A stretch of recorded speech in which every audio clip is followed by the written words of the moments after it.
May I know if this is Miss Amelia? Yes, it's me. And you are? Nice to meet you, Miss Amelia. My name is Henry. I was hired by your father, Mr. Smith, not long ago. He wanted me to keep you away from all of the misshapes and life-threatening dangers that are predicted to happen in the near future. What mishaps? Can you make it more specific? There's something you need to know, Miss Amelia.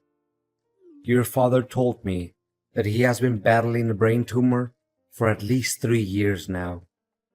He decided not to tell you about his sickness because making you sad or concerned is the last thing he wants to do. His condition only gets worse as he gets older. Until recently, a flare-up has caused his life to hang on a thread. What? This can't be true. Why did he hide that cold and harsh truth from me? He knows how important he is to me. As my mother left us behind to pursue her own happiness, my father had to assume the responsibility of both man and woman in our family. Yet, not once in my whole life have I ever heard a single complaint from him. He even chose not to remarry so that he could put his heart and soul into raising me. His love for me truly can't be described by words. I can feel how deeply connected you and your father are, and I'm truly sorry for what you have to go through right now. I know this is difficult to bear all at once, but you need to be strong. Mr. Smith anticipated that when everyone knows about his current condition, some unfortunate events may happen to you and your dad's company. That's why I'm here, to make sure that you'll be safe, no matter what circumstances. Are you still with me, Miss Amelia? Yes, continue where you're at. I'm just gathering my courage, trying to calm down and not crying too much. I know you're a brave girl, Miss Amelia, and your father is always proud of you for that. But wait, why should I put my trust in everything you have to say? Clearly, you just must be some random person who happened to know my number. Mrs. Smith figured that you would ask something similar. This is why your father asked me to personally send you a keepsake that's very dear to him, which is your mother's necklace. It should have arrived in your mailbox by now. Give me a few minutes to check. Well, I guess what you said is believable, because the one I found in my mailbox is definitely my mom's necklace, which my dad always carries in his pocket wherever he goes. Look, your father is still fighting hard for his life. Although he can hardly move, he's still able to talk and remains conscious about what's going on around him. In around 3 days, I'll read his testament on his behalf at the hospital. According to his will, you, Miss Amelia, will inherit not only his incredibly large fortune, but also his $1 million company. Well, money and power are never my first priorities. All I care about right now is my dad's vitality and well-being. Money and power may not matter much to you, but your father fears that some people may try to steal them from you, or even try to get rid of you so that they can lay their hands on your father's enormous property. That's why I'm here to protect you, and I'll be secretly watching over you from afar, and immediately interfere whenever I feel that your safety is in peril. But you gotta make sure that no one can find out the truth about me, even the people who are closest to you. If that's what my dad wants, then I have no reason to disobey. But may I know the identity of people who want to harm me to appropriate my dad's wealth? Well, there are some names on your father's list of possible suspects. Until now, they haven't made any shady move yet, but it doesn't mean that you can let your guard down. Remember, anything can happen and put your life at risk after your father makes his announcement in a few days. And you have to prepare yourself for the worst case scenarios. I understand. Thanks for the advice. Honey, my heart will be broken into a million pieces if one day I can no longer see my dad again. You know it hurts me as much as it hurts you. But as the doctor said, your father's at the final stage and his chances of making it through are very slim. Please don't say that. It saddens me to an infinite extent. I'm well aware that your dad occupies a very special place in your heart.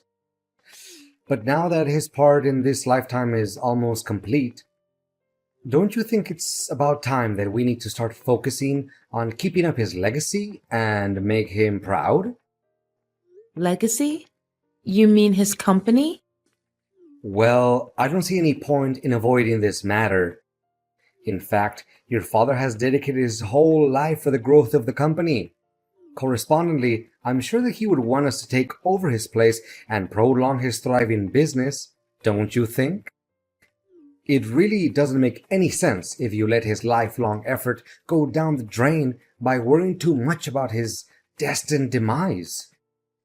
I mean, you may have a point in what you're saying, but honestly, there's no spare room for anything else in my mind right now other than my dad's life being on the line. I acknowledge what you have said, and I'm sympathetic to it.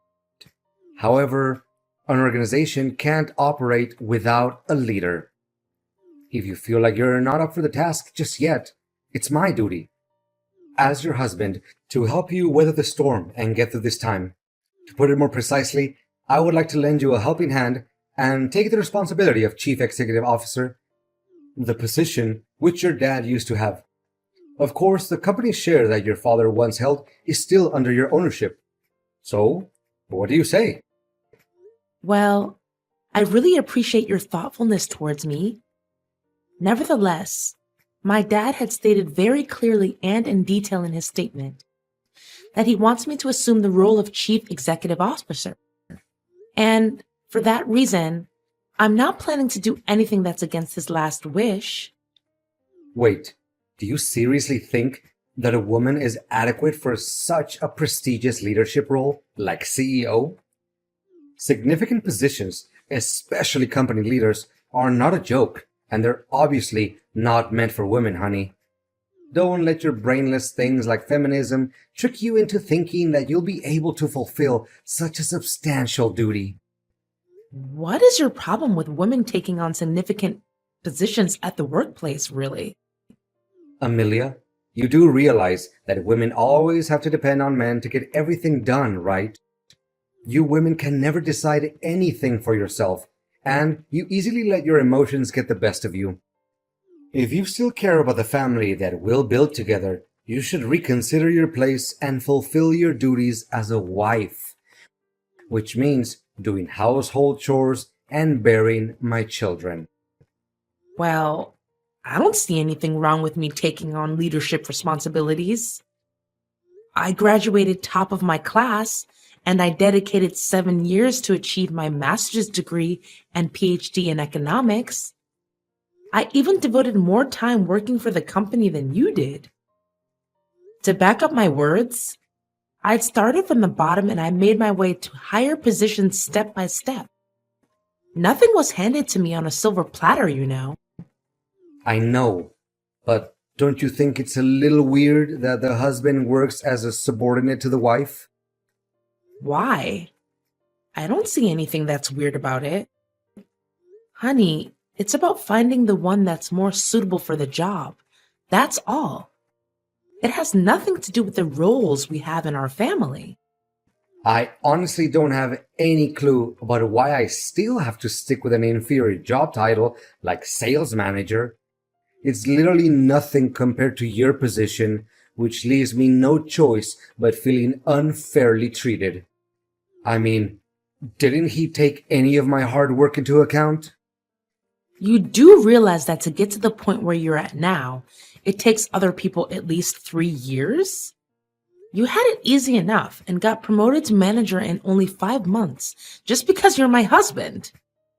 I mean, what will other people say? They may think that I'm nothing but merely a parasite in your family. Not getting the highest position of the company doesn't make you a parasite, William. What's wrong with you all of a sudden? I thought you enjoyed your current job. I did, until I figured out how deceitful your father was. He promised that I would take his place after he retired. Now he swallowed his own words and had you take over the position instead. What? How can you make up such a lie? If my father intended to let you take control of the company, he would have told me about it. He never makes any important decisions without letting me know firsthand. Look, William, I don't want us to fight over this kind of thing. We're family, and being family means helping each other out in times of need, not picking a quarrel with one another over power and inheritance. Let me make it clear to you once and for all. If I don't get to work as the chief executive officer of the company, I demand a divorce as soon as possible. What? How could you say that so easily after our 3 years of marriage? And most important of all, in the toughest time of my life, when I'm about to lose my father? Well, your father doesn't treat me very nicely as well. He let you inherit his position because me and him are not biologically related. Guess once an outsider, always an outsider, right? He never saw me as his son after all. I said it. Let me take over your dad's position, or you can consider that our marriage is over. All right. I'll think long and hard about it.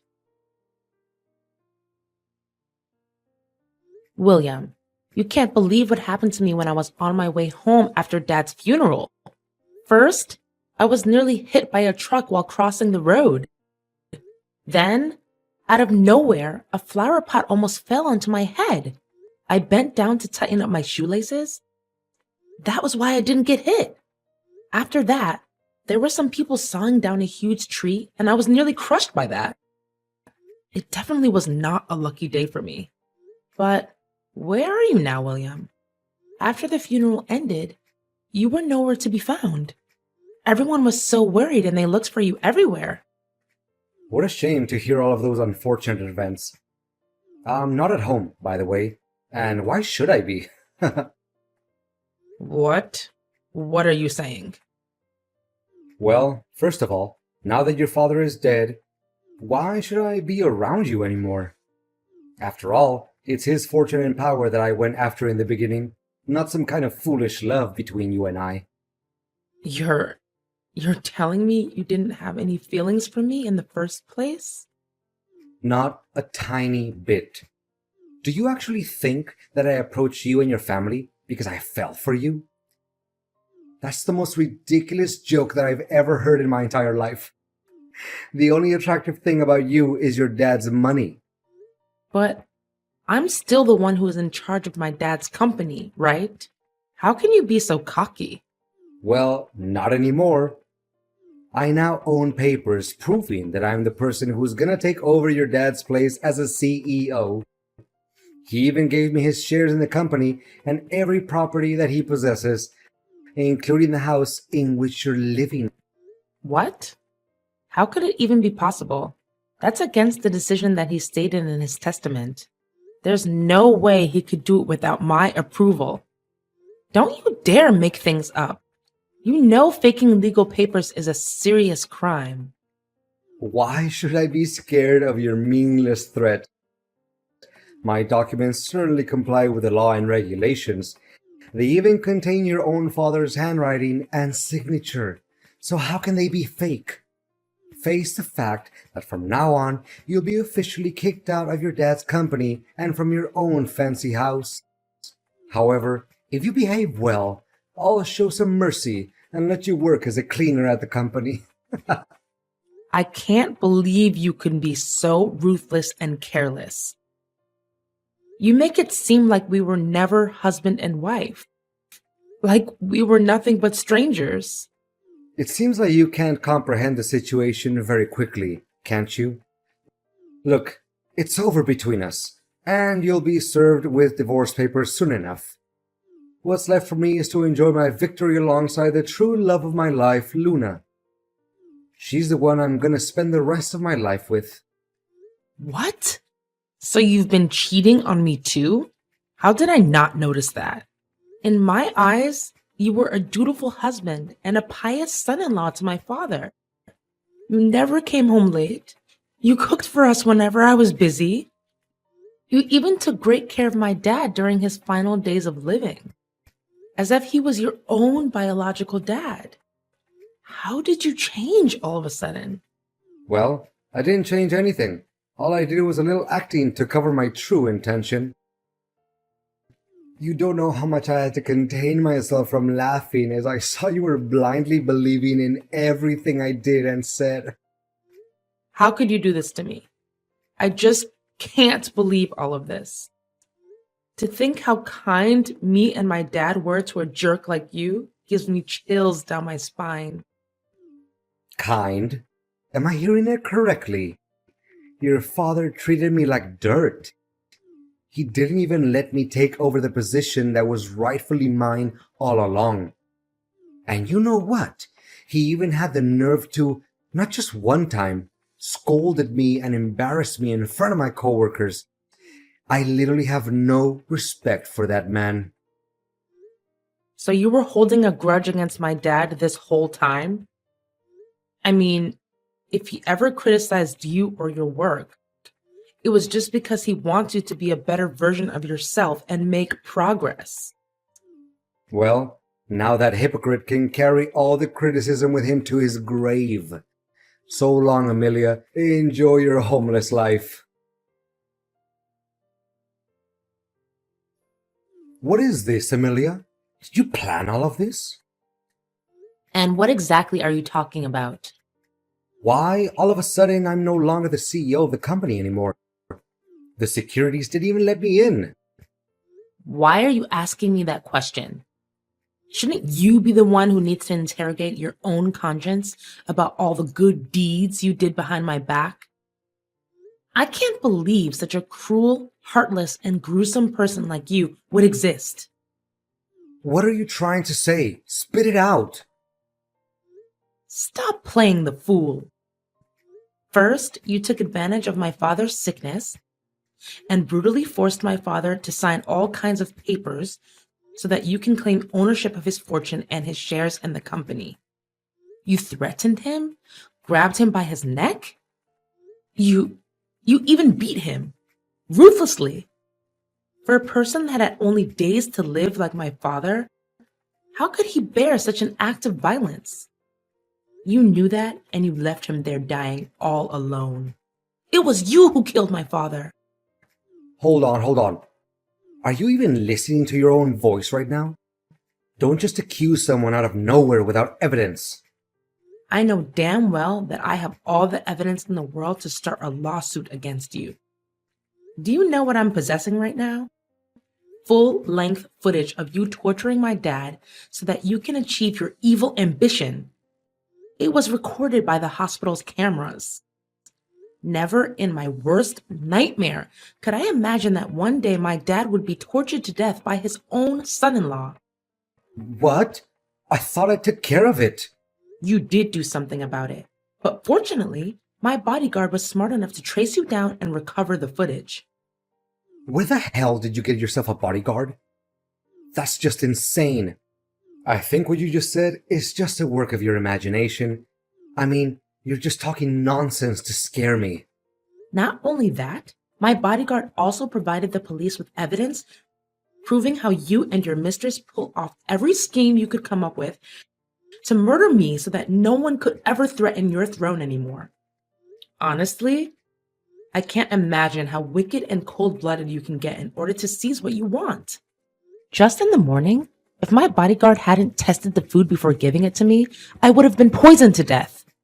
Guess you also bribed the hotel staff, right? Just like every other sin you committed when you were working for my dad, right? You'd better watch your mouth, you wretched. Let me see. Faking receipts, taking bribes, embezzling the company's operating budget, leaking confidential information to other competitors, and not to mention murdering my father and failed attempt to assassinate me? I'm done arguing with an inhumane person like you.